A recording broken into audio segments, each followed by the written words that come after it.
구약성경 룻기 1장 1절부터 마지막 절 22절까지를 보겠습니다.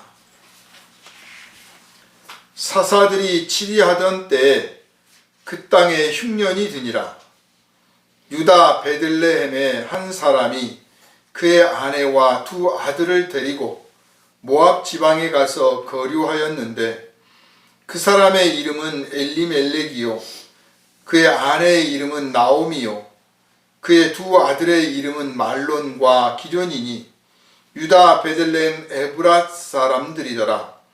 그들이 모압 지방에 들어가서 거기 살더니 나오미의 남편 엘리멜렉이 죽고 나오미와 그의 두 아들이 남았으며 그들은 모압 여자 중에서 그들의 아내를 맞이하였는데 하나의 이름은 오르바요 하나의 이름은 룻이더라.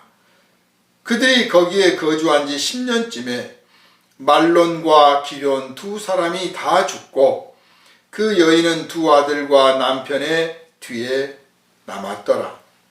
그 여인이 모압 지방에서 여호와께서 자기 백성을 돌보시사 그들에게 양식을 주셨다 함을 듣고 이에 두 며느리와 함께 일어나 모압 지방에서 돌아오려 하여 있던 곳에서 나오고 두 며느리도 그와 함께하여 유다 땅으로 돌아오려고 길을 가다가 나오미가 두 며느리에게 이르되 너희는 각기 너희 어머니의 집으로 돌아가라. 너희가 죽은 자들과 나를 선대한 것 같이 여호와께서 너희를 선대하시기를 원하며 여호와께서 너희에게 허락하사 각기 남편의 집에서 위로를 받게 하시기를 원하노라 하고 그들에게 입맞춤에 그들이 소리를 높여 울며 나오미에게 이르되 아니니이다. 우리는 어머니와 함께 어머니의 백성에게로 돌아가겠나이다 하는지라. 나오미가 이르되 내 딸들아 돌아가라. 너희가 어찌 나와 함께 가려느냐. 내 태중에 너희의 남편 될 아들들이 아직 있느냐. 내 딸들아 되돌아가라. 나는 늙었으니 남편을 두지 못할지라. 가령 내가 소망이 있다고 말한다든지 오늘 밤에 남편을 두어 아들들을 낳는다 하더라도 너희가 어찌 그들이 자라기를 기다리겠으며 어찌 남편 없이 지내겠다고 결심하겠느냐. 내 딸들아 그렇지 아니하니라. 여호와의 손이 나를 치셨으므로 나는 너희로 말미암아 더욱 마음이 아프도다 하며 그들이 소리를 높여 다시 울더니 오르바는 그의 시어머니에게 입맞추되 룻은 그를 붙쫓았더라. 나오미가 또 이르되 보라 네 동서는 그의 백성과 그의 신들에게로 돌아가나니 너도 너의 동서를 따라 돌아가라 하니 룻이 이르되 내게 어머니를 떠나며 어머니를 따르지 말고 돌아가라 강권하지 마옵소서. 어머니께서 가시는 곳에 나도 가고 어머니께서 머무시는 곳에서 나도 머물겠나이다. 어머니의 백성이 나의 백성이 되고 어머니의 하나님이 나의 하나님이 되시리니 어머니께서 죽으시는 곳에서 나도 죽어 거기 묻힐 것이라. 만일 내가 죽는 일 외에 어머니를 떠나면 여호와께서 내게 벌을 내리시고 더 내리시기를 원하나이다 하는지라. 나오미가 룻이 자기와 함께 가기로 굳게 결심함을 보고 그에게 말하기를 그치니라. 이에 그 두 사람이 베들레헴까지 갔더라. 베들레헴에 이를 때 온 성읍이 그들로 말미암아 떠들며 이르기를 이가 나오미냐 하는지라. 나오미가 그들에게 이르되 나를 나오미라 부르지 말고 나를 마라라 부르라. 이는 전능자가 나를 심히 괴롭게 하셨음이니라. 내가 풍족하게 나갔더니 여호와께서 내게 비어 돌아오게 하셨느니라. 여호와께서 나를 징벌하셨고 전능자가 나를 괴롭게 하셨거늘 너희가 어찌 나를 나오미라 부르느냐 하니라. 나오미가 모압 지방에서 그의 며느리 모압 여인 룻과 함께 돌아왔는데 그들이 보리 추수 시작할 때에 베들레헴에 이르렀더라. 아멘. 거룩하신 주님, 이 시간 오직 성령께서 우리의 마음을 감동하여 주시고 또 말씀을 듣는 중에 감화를 받게 하시며 하늘의 지혜와 지식을 얻게 하시되 믿음이 굳세게 하시고 하나님을 향한 소망이 더욱 커지게 하여 주옵시며 성경을 보는 눈이 열려지게 하시고 또한 담대해져서 이 성경의 세계, 말씀의 세계를 형제와 이웃들에게 선포하게 하여 주옵소서. 그리하여 많은 백성을 주께로 인도할 수 있는 하나님의 부르심 받은 성도가 되게 하여 주옵소서. 우리를 원하신 예수님 이름으로 간절히 기도하옵나이다. 아멘. 할렐루야. 아멘. 처음 시작은 나옴이라는 여인을 중심에 두고 시작을 했어요. 그래서 성경에 굳이 제목을 붙인다면 나오미기 이래야 되는데 나오미가 아니고 그의 며느리 룻기로 되어 있습니다. 루스로. 룻이라는 이름이 히브리 이름인지 아니면 그 원래 그 룻이 살았던 지방, 그 지방의 이름인지 참 정확하지를 않아요. 그런데 일단은 히브리어로 기록된 성경이기 때문에 히브리 이름으로만 해석을 하는 것이 관례입니다. 영어에서 룻이라는 이름은 좀 비극적인 느낌이 들어요. 슬픔, 비애 뭐 이런 뜻을 포함하고 있다면 이 히브리어에서 룻이라는 이름은 우정, 친구 뭐 그런 좀 희망적인 이름이 됩니다. 그래서 그 이름이 뜻이 어떻든 간에 사실 그 뜻풀이 하자고 이 성경이 기록된 게 아니고 이방 여인으로서 유대인도 아닌 이방 여인으로서 그 며느리가 되어가지고 유대 땅에 온 한 여인을 성경에서 중심 인물로 두었다라고 하는 것을 보면 적어도 당시에 그리고 후대의 유대인들이 이것을 뭐 심령 가득 기쁘게 받아들였을지 아니었을지 모르겠지만 기본적으로 성경의 뜻은 하나님 앞에서는 유대인이나 이방인이나 차별이 없다. 그런 것이고 이렇게 성경에 이 룻이라고 하는 여인의 이름을 기록하고 그래서 룻이라는 여인의 중심으로 이 기록이 기록되게 하신 것을 보면 유대인들, 하나님을 믿는 백성이라고 하는 사람들 또 우리가 믿음으로 아브라함의 자손이 되었는데 하나님을 믿는 모든 사람들은 그 혈통이나 신분이나 족벌이나 신분의 어떤 고하, 귀천을 따지지 말고 하나님이 하시는 일에 주목하고 하나님이 사람을 어떻게 들어쓰시는가를 보라. 그런 뜻으로 이 룻기가 기록이 되어 있습니다. 그래서 우리가 그냥 룻이라고 하는 여인의 어떤 스토리도 중요하지만 룻이라고 하는 이 여인을 성경의 중심 인물로 두신 하나님의 그 뜻, 이것이 우리의 심령에 먼저 중심이 되어야 됩니다. 그래서 우리가 사람을 차별하지 않고 대하고 차별하지 않고 주님의 나라의 백성으로 받아들이려고 하는 그런 뜻이 아주 가득해야 됩니다. 그게 하나님께서 기뻐하는 뜻이고 또 내가 유대인도 아니고 소위 말해서 무슨 어떤 정통이 아니라고 할지라도 하나님이 나를 들어 쓰시고자 한다면 언제든지 얼마든지 들어 쓰실 수가 있으며 더 나아가서 내가 하는 말과 행동과 모든 것들을 통해서 하나님의 어떤 귀한 섭리가 이루어지실 수 있다. 그러니 나는 내 삶을 아주 소중하게 여기고 내 말과 행동 모든 것을 하나님께서 쓰실 수 있도록 정결하게 하고 귀하게 하나님 앞에 내어드릴 줄 알아야겠다 하는 것이 룻기가 기록된 기본 취지다, 기본 뜻이다. 이것을 여러분 확실히 아시기를 주님의 이름으로 축원합니다. 이 사사들이 치리하던 그 무렵에 흉년이 들어서 이 베들레헴에 살았던 한 사람이 부인을 데리고 아들들을 데리고 다른 나라로 이주해서 갔습니다. 그 땅이 살만하면 어떤 사람이 그 땅에서 떠나겠습니까? 아주 특별하게 물론 내가 타국에 가서 돈을 좀 더 많이 벌어야겠다. 거기 가면 내가 더 돈을 지금보다 더 길이 열릴 것이다. 뭐 이런 경우, 또는 나는 뭐 여행을 하면서 세상 넓은 걸 좀 경험을 해야겠다. 다양한 사람들을 만나고 다양한 일을 경험하겠다. 다양한 지역의 어떤 풍토들을 알아봐야겠다. 이렇게 생각하는 사람들, 아주 뭐 그런 특별한 경우를 빼고는 일반적으로 자기의 그 일가 친척이 있는 자기가 태어난 땅을 떠나는 것은 대개 거기서 살기가 어렵기 때문에 떠나는 것입니다. 살만하면 안 떠나는 거죠.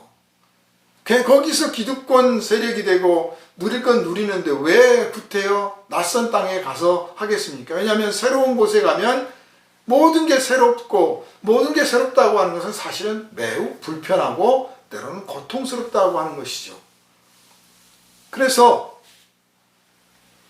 어지간하면 안 떠났을 텐데 흉년이 들었기 때문에 이제 떠나게 된 겁니다. 사실은 이 머무르는 것도 하나님의 뜻이지만 떠나는 속에도 하나님의 섭리가 있습니다. 그래서 우리들이 자신의 지나간 날을 돌이켜보면 내가 요즘같이 우리 한국 사회는 정말 빈번하게 이주를 했어요. 한 곳에 머물러 사는 사람이 그렇게 많지 않아요. 농업이나 어업에 종사하는 분들 같은 경우는 이제 그냥 거기서 머무는 경우가 많지만 섬 주민들은 특히 그러겠죠. 그분들의 자녀들은 또 거기 머물지도 못해요.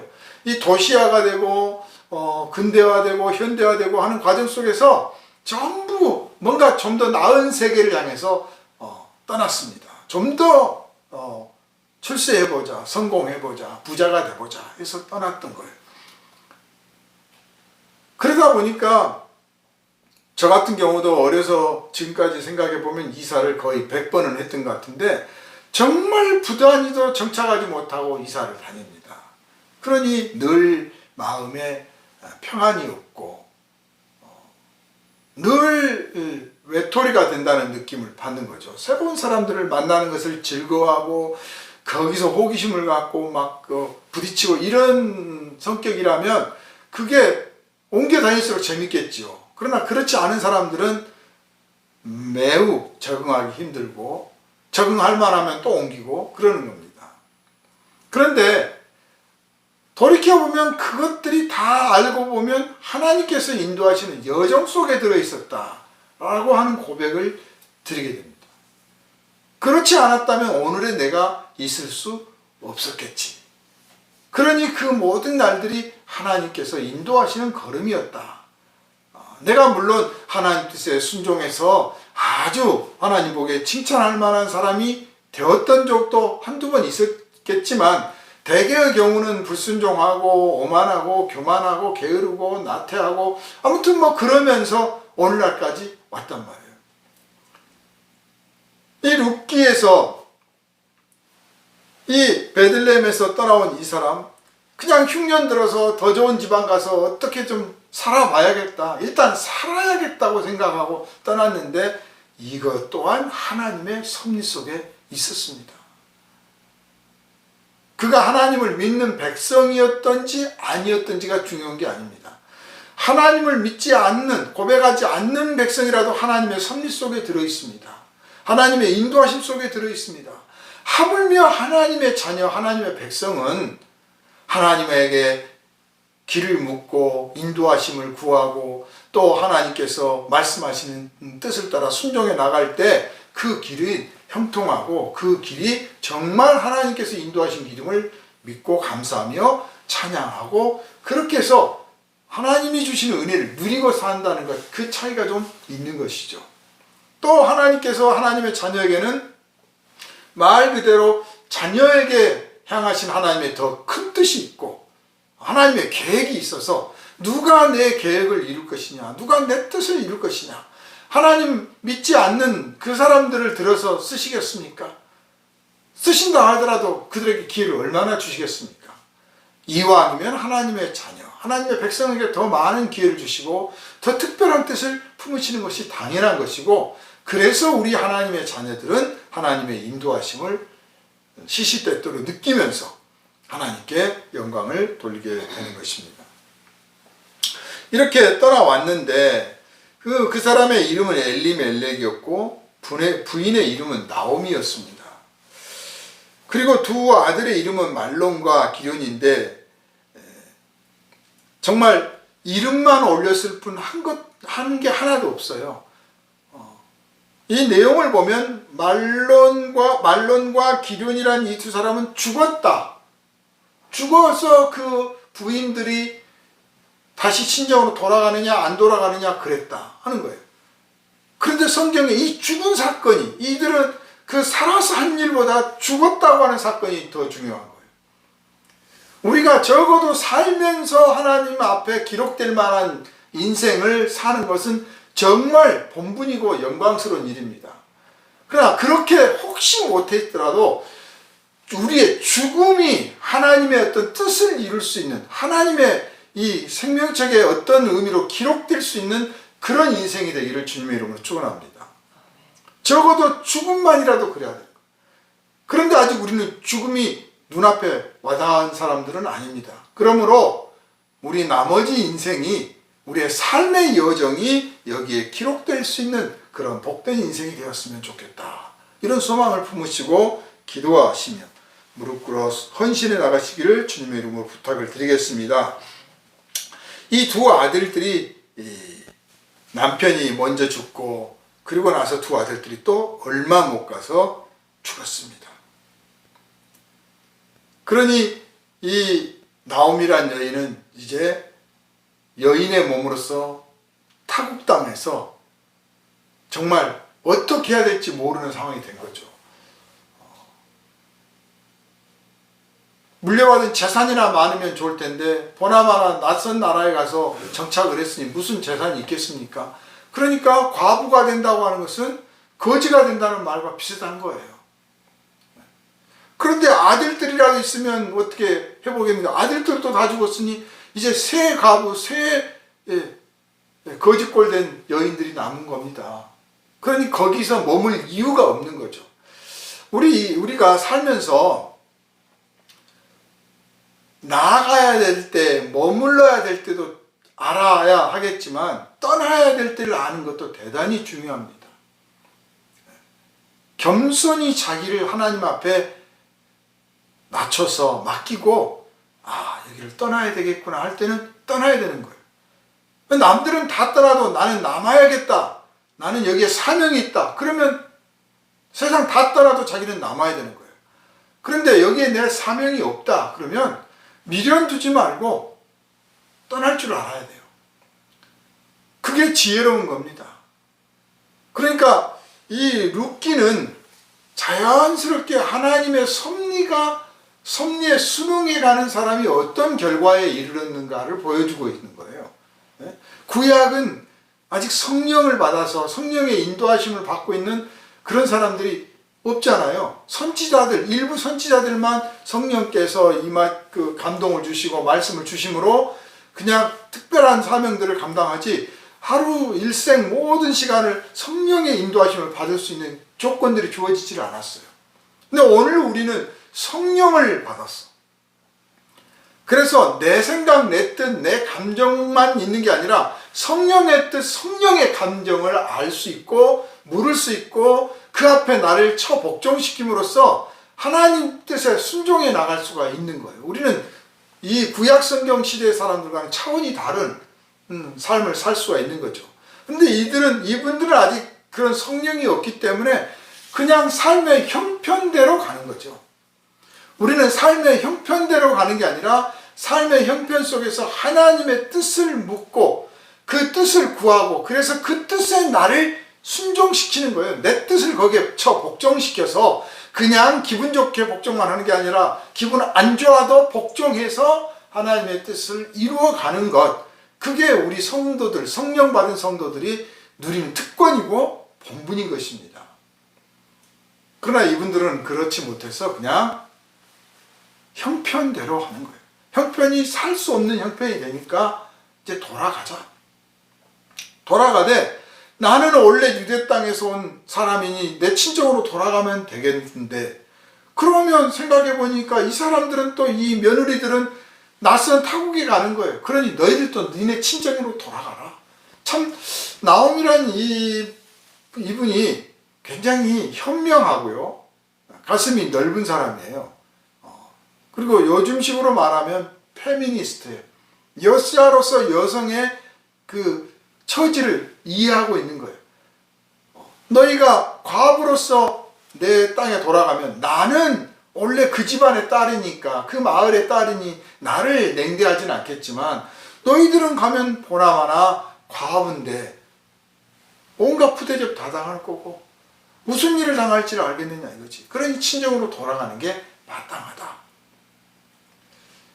그래서 돌아가라고 권유를 합니다. 한두 번 권유를 했을 때는 아닙니다, 우리가 그냥 어머니랑 같이 가겠습니다 그래요. 이 나오미가 며느리들한테 했던 말을 보면, 너희들이 내 아들들한테 잘 대해줬던 것처럼 하나님께서 너희들에게 그렇게 잘 대해주기를 원한다, 그렇게 표현했어요. 그 말은 이 며느리들이 참 심성이 착하고 남편을 사랑하고 정말 잘했다고 하는 것을 나오미가 알고 있다는 거예요. 그래서 하나님께서도 너희에게 그렇게 해주시길 바랍니다. 우리들은요, 우리가 사람들, 형제와 이웃들한테 박절하게 대한 것은 기억도 안 하면서 하나님은 나한테 좀 잘 대해주기를 바란단 말이에요. 자기가 사람들한테 막 박대는 하면서 교회 갔더니 나를 냉대하더라 그래요. 물론 교회는 사람을 따뜻하게 받아줘야죠. 그러나 반대로 정말 조금이라도 자기를 각성하는 사람은 내가 교회 갔더니 그렇게 냉대를 하더라, 내가 평상시 사람들한테 냉대를 했더니 그 교회 그 따뜻하게 대접해주는 그곳에조차 나를 냉대하는구나, 이렇게 느낄 거란 말이에요. 요런 정도가 되면 성령이 그 사람을 회개시키는 거예요. 근데 성령이 회개를 안 시키면 어떠냐? 교회를 갔더니 무시하고 박대하고 쳐다도 안 보더라. 그건 그냥 인간의 생각인 거예요. 하나님은 사실은 우리의 양심 깊은 곳을 건드리시는 거거든요. 네가 하나님 앞에 어떻게 했느냐 한번 보라는 거죠. 네가 지금 당하는 것이 네가 했던 행동이다. 그래서 예수께서 네가 대접을 받고자 하는 대로 내 이웃에게 대접해라 하실 겁니다. 정말 대접받고자 하는 대로 대접을 할 수 있는, 그럴 수만 있다면 그게 예수 사랑하는 거죠.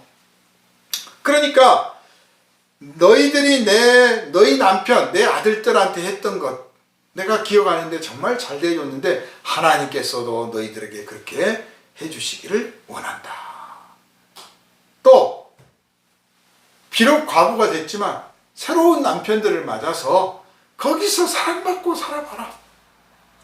인생은요, 부자를 만나든 무슨 똑똑한 사람을 만나든 유명한 사람을 만나든 그 어떤 사람을 만나든 간에, 남편이든 아내든 간에 누구를 만났든 서로 사랑하고 아껴주고 보살펴주고 그냥 품어줄 수 있는 사람 만나는 게 최고의 행복이에요. 다른 거 아닙니다. 제 아무리 나라의 권력을 쥐었고 돈을 많이 벌었어도 부부 사랑 화목하지 못하고 이혼하고 싸우고 그러면 그거 하나님 앞에서나 자기 스스로 생각해도 아무것도 아닌 인생이에요. 잘난 거 없어요. 불행한 거예요, 불행한 거. 인생의 최고의 불행이 뭐냐면 이혼이에요. 심리적으로 가장 큰 심리의 타격을 받는 게 이혼입니다. 두 번째가 부모와의 사별이고 세 번째가 자녀와의 사별. 혹은 자녀의 사별, 그 다음에 부모의 사별, 이럴 수도 있어요. 그러나 대개는 무엇보다도 이혼이 가장 큰 충격이에요. 그런데 이혼하라고 권유하는 사람들, 그 충격을 몰라서 그래요. 그 충격, 물론 뭐 두들겨 맞고 뭐 약탈당하는 노예처럼 살고 있다면 당연히 이혼해야죠. 그건 결혼 상태가 아니거든요. 그러나 할 수만 있다면 좀 참아라, 견뎌봐라, 기다려봐라, 말해줄 수 있어야 되고, 왜냐하면 네가 지금 이혼하면 세상 자유롭 같지만 사실 그렇지 않다는 거예요. 그래서 제가 상담을 하다 보면 이혼하신 분들 중에 암 걸린 분들이 많아요. 암 걸린 분들이 많아요. 그러니까 이제 암 걸려서 병상에 누워가지고 낑낑대면서 그때 다 깨닫는 거야. 내가 이렇게 암 걸려 곧 죽는 상황이 되는데 뭘 그리 미워했던가, 뭘 그리 싸웠던가, 좀 참아버리지 까짓거. 이제 그런 후회도 들고 그러는 거예요. 아무튼 이 나오미는 현명하게 딸이라고 부르면서 다시 친정으로 돌아가도록 권유를 했습니다. 그랬더니 한 며느리는 이제 울며 불며 친정으로 돌아갔고, 탓할 거 없어요. 의리도 없이 시어머니 버리고 갔네 할 거 없어요. 한 여인의 인생을 살아가는 거예요. 단지 이제 나오미가 하는 말이 너희 집 그리고 너희들의 신에게 돌아가라 그랬어요. 이 말은 너희가 여기서는 내 며느리로서, 우리 집안 사람으로서 우리의 신앙을 따라왔는데 이제 거기 가서도 그렇게 하면 너희가 힘들지 않겠느냐. 그러니까 신앙의 자유까지 주는 거죠. 나오미의 신앙이 없어서가 아니라 진정한 신앙은 스스로 결정하는 거예요. 스스로. 억지로가 아니에요. 그러니까 뭐 전쟁 쳐들어가 가지고 너 예수 믿을래 안 믿을래 이런 식 전도는 전도가 아니에요. 정말 본인이 인격적으로 판단하고 감화와 감동을 받아서 내가 당신이 믿는 하나님을 나도 믿겠어 할 수 있는 그런 전도가 진짜 전도인 거죠. 그러니까 나오미는 기회를 준 거죠. 기회를 준 거예요. 그랬더니 한 며느리는 돌아갔습니다. 자기 집으로 돌아갔고 자기의 시내교로 돌아갔습니다. 그런데 루시라고 하는 이 며느리는 당신의 집으로 가고 당신의 하나님이 내 하나님이다 라고 했어요. 이게 신앙 고백인 거죠. 즉 나오미가 이 며느리들을 이제 친정으로 돌려보낼 때 나오미라고 정이 안 들었겠어요? 이왕이면 같이 갔으면 좋겠죠. 그리고 자기를 받아준다면 자기 며느리들도 받아주겠죠. 어느 마을에서 야 너는 들어오고 네 며느리는 안 돼, 그런 데가 어디 있습니까? 한 집안인데. 근데 나오미는 여기에 이제 성령의 지혜가 있는 거죠. 나오미는 이 애들을 그냥 한 남자 보고 결혼해서 살았던 사람으로서가 아니라 신앙의 동지로서 들어가야겠다. 그러니까 나오미가 친정으로 돌아가려고 하는 이유가 자기 혈육에게 돌아가는 게 아니에요. 이게 중요한 관점입니다. 혈육에게 돌아가려고 하는 게 아니라 하나님의 약속의 땅으로 돌아가려고 하는 거예요. 왜냐하면 그 땅은 원래 조상들이 약속하신 땅이에요. 그런데 그 땅에 흉년이 들어서 잠시 떠났던 거예요. 아브라함도 그 땅에 기근이 닥치니까 잠시 떠났잖아요. 똑같이 잠시는 떠날 수 있지만 다시 돌아가야 돼. 일가 친척이 있어서 돌아가는 게 아니라 하나님이 약속하셨기 때문에 돌아가야 돼. 그런데 그 하나님이 약속하신 땅으로 돌아가려면 이 며느리가 그냥 며느리니까 돌아갈 수도 있지만 이왕이면 그 하나님의 약속에 참여하는 신앙이 있는 사람으로서 들어가기를 원하는 거예요. 당당하게. 이게 자녀를 길러도 이렇게 길러야 되고요. 직원을 뽑아서 뽑을 때야 그냥 일할 사람이 필요하니까 뽑지만 기회를 주어서 정말 하나님이 나와 내 기업에 부어주시는 이 약속, 이 축복을 너도 같이 누리겠느냐 해서 신앙 고백을 받아서 같이 참여할 수 있게 만드는 것. 이게 참 그리스도인 기업가의 태도입니다. 그리스도인 부모들의 태도, 그리스도인 스승의 태도, 이런 나름의 어떤 자세가 있습니다. 태도가 있어요. 그게 뭐냐? 신앙을 전하고 신앙의 자유를 주고 그리고 신앙을 선택하고 결정할 수 있는 기회를 줄 수 있을 만큼 믿음의 길을 알아야 되는 거죠. 그래서 이 길은 믿음의 길이라는 거죠. 혈육의 길이 아니야. 성령은 혈과 육으로 거듭난 게 아니잖아요. 알아요? 성령으로 거듭나는 거잖아요. 그러니까 나오미가 갖고 있는 이 태도는 혈과 육으로 돌아가는 게 아니라 이제 성령의 인도하심, 하나님의 영의 인도하심을 따라 가야 되고, 너도 그러겠느냐? 만약에 너가 그런다면 너에게 하나님의 인도하심, 특별하신 인도하심이 있을 거다 라고 하는 것이 약속되어 있는 거죠. 할렐루야. 우리 모두의 인생에 있어서 이러한 기회가 지금 주어졌다고 하는 사실을 깨닫고, 우리에게 주어진 이 기회를 우리가 먼저 붙잡고, 또 우리 형제와 이웃들에게 이런 기회를 제공할 수 있는 복된 믿음의 성도가 되시기를 주님의 이름으로 축원합니다. 오늘은 여기까지 하겠습니다. 걸어가신 주님께서 우리와 함께 하시고 인도하여 주시니 감사드립니다. 루시라고 하는 이 여인이 성경의 중심 인물로 기록되어 있습니다. 이와 같이 하나님은 혈과 육으로 사람을 보지 아니하시고 그 안에 있는 믿음 중심을 보시고 우리를 또한 그렇게 부르셨사오니 감사를 드리며 찬송을 드리며 우리가 이렇게 부름받은 성도로서의 삶을 온전히 살 뿐만 아니라 우리의 형제와 이웃들에게도 이 기쁜 소식을 전할 수 있는 복음의 일꾼들 되게 하여 주옵소서. 우리의 인생에 주님의 인도하심이 있고 섭리가 있사오니 우리가 흥하든지 망하든지 어디로 가든지 주님께서 우리의 길을 인도하심을 확실히 믿고 날마다 우리를 주님 뜻에 순종해 나가는 성령의 인도하심을 받는 성도가 되게 하여 주옵소서. 우리를 원하신 예수님 이름으로 간절히 기도하옵나이다. 아멘. 할렐루야. 마치겠습니다.